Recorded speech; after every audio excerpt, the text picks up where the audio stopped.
नीतिक क्षेत्र में यदि कोई है तो सूर्य की कृपा से उन्हें पद प्रतिष्ठा प्राप्त हो। चंद्रमा आपके सबके मन को एकाग्र करे, चंद्रमा मातृशक्ति का आशीर्वाद प्रदान करे, चंद्रमा जल तत्वीय व्यापार से आपको ओतप्रोत करे। मंगल भूमि का सुख दे, वाहन का सुख दे, पत्नी का सुख दे। बुध व्यापार का सुख दे, वाणी का सुख दे, संगीत का आनंद दे। बृहस्पति संततियों का सुख दे और अच्छे दैवज्ञ गुरुओं के माध्यम से ज्ञान का सुख दे। शुक्र दिव्य महल दे और लग्जरी सुख दे, क्योंकि ग्रहों में शुक्र ही इस घोर कलिकाल में लग्जरियस देता है।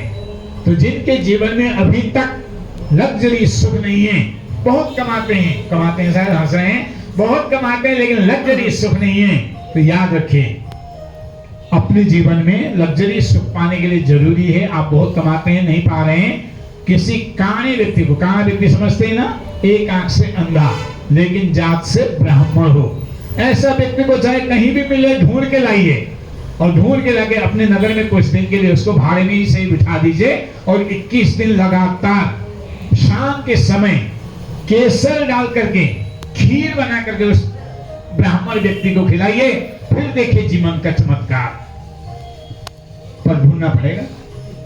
हाँ चलिए।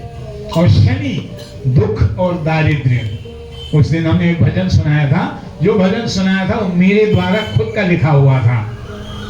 शनि देव हैं बड़े कृपालु, दुख दारिद्र्य हर लेते, जो कोई उनकी शरण में जाता मन वांछित फल देते हैं। तो उनके शरण में जाना चाहिए, क्योंकि शनि के शरण में जाने के लिए क्यों सलाह दी जाती है इस कलिकाल में।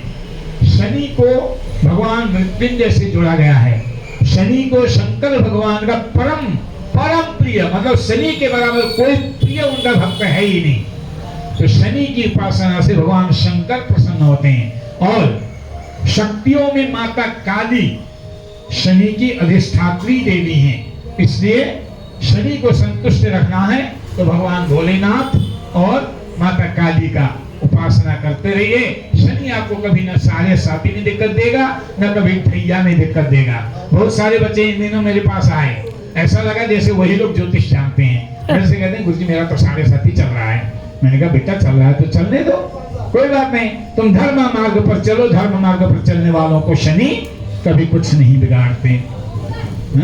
तो धर्म पर चलना चाहिए और मन में कटुता कभी किसी के प्रति होना नहीं चाहिए। राहु कपट का ग्रह है।